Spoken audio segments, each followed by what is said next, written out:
In a year that was all about Marvel figuring out how to make TV shows, they finished the year on a high note.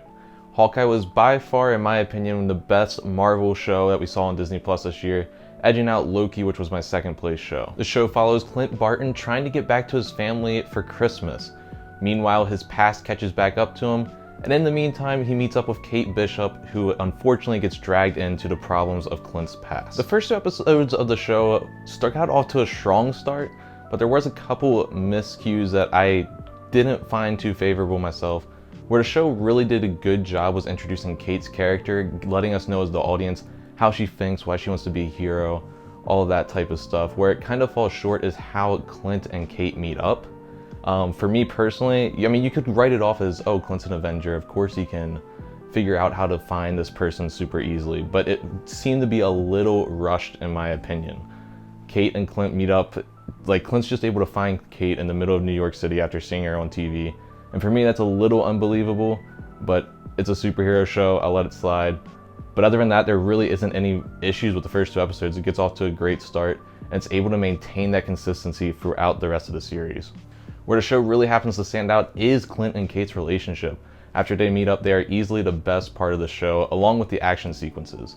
In my opinion, Hawkeye's always kind of been underused in the Marvel Cinematic Universe because he hasn't really gotten too many unique, cool fight scenes. Yeah, we have like the fight scene with him on the tower in Avengers and a couple stuff in Age of Ultron, but there's so many opportunities for cool action sequences with the trick arrows, and Hawkeye, the show, finally takes advantage of all those opportunities and hits it out of the park with the fight sequences in this series. One of the most notable fight sequences in the show is the car chasing that was seen in, I believe, some of the original trailers. It lived up to everything we saw in the trailers. Really, really cool scene and really cool use of the trick arrows, especially on the bridge and some of the other things they did with the vehicles in the scene. Love the use of the trick arrows, and it's probably one of my favorite action sequences in the MCU, joined by a later action sequence in the series in the season finale that I'll talk about in a little bit. During these couple middle episodes, we also get introduced to Echo, who's going to be getting her own show soon, I believe either in the next year or 2. It also gets set up later in the show. The audience gets informed of her backstory, basically just laying the seeds for where they're going to go with Echo's character in her own show, especially with Kingpin, who gets introduced later on. And the setup of Echo is done pretty well. My one gripe with it was I wish they would have done a little bit more scenes with her and Kingpin together, but you also want to find that balance of not making the show the Echo show and keeping it the Hawkeye show. So I completely understand why that wasn't in there. It's one of the reasons why I wish these series would go to 8 to 13 episodes per season, because there's just so much they try to fit in sometimes that it would be nice to let it breathe a little bit. One of the main other plot points is Kate's family, specifically how she deals with her mother and Jack in the series. Unfortunately, this part of the show really didn't hit for me. It was probably the part of the show I disliked the most, and because of that, some of the emotional payoffs didn't land later in the last couple episodes. Anytime these characters were all in a scene together, I was just hoping we would get back to the Clint Barton and Kate Bishop scenes, or Yelena and Kate. Like, Kate and her mother just wasn't as entertaining to me, and I think that did bring the show down a little bit. It was definitely the weakest part of the show for me, and I think that's probably a pretty common opinion. The other dynamics in the show were so much stronger that you're just hoping to get back to them every time Kate and her mother are sharing a scene together. Where Hawkeye really stands out and separates itself from the other Marvel shows from this year is in its finale. The show wraps up probably the best of any of the MCU shows so far.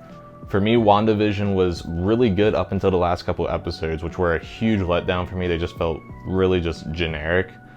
Same thing with Winter Soldier, although I think it fits that show a lot more. Loki, while I enjoyed the finale, it didn't feel like a finale as much of a setup, like prequel to season 2.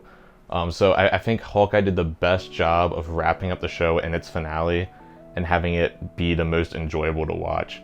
It has a nice balance between action and then heartfelt moments in the finale, while also introducing a major character into the Marvel Cinematic Universe, which is Kingpin, who maybe Daredevil's connected. We don't know for sure yet. So hopefully the Daredevil show is connected to an MCU. If not, this is our first appearance of Kingpin. And one of the things I haven't seen the show get quite enough credit for is how it ties in kind of its random plot points into the main plot. Like, for example, we have, I believe it's episode 2, where Clint's trying to get the Ronin suit back, and he goes and sees the LARPers who have the suit. Well, those characters are recurring characters throughout the whole show. When you're watching that episode, you're like, this just seems nonsensical. What's the point of this when we're not going to see any of these characters again? And then they bring these characters back, and these characters actually help in the final battle. So I thought that was really well done, just kind of tying together some of the more random parts of the show. So that was really well done. And not to mention the fight scene to end the series at the ice rink. Kate and Clint versus the tracksuits was just phenomenal. The use of the trick arrows was amazing. There was the Van and the Hank Pym arrows, so that was really cool use of the trick arrows. And I want to see more fights like that in the future. I also really liked how the show ended with Kate and Clint back home at the Bartons' house for Christmas. I thought it was a really nice way to end the show and kind of just see how the mantle's being passed on down to Kate, the mantle of Hawkeye. So I thought it wrapped up really well. Overall, Hawkeye finds a great balance between great action and good character moments. Where it starts to fall behind is its supporting cast and kind of the setup of the story at the very beginning. So overall, I'd give this an 8 out of 10. Definitely recommend it. Definitely my favorite of the MCU shows on Disney+. And with each one has seemed to gotten better, for my opinion, as Marvel kind of figures out how to make TV shows. So hopefully that trend will continue and we can get some 9 out of 10, some 10 out of 10s.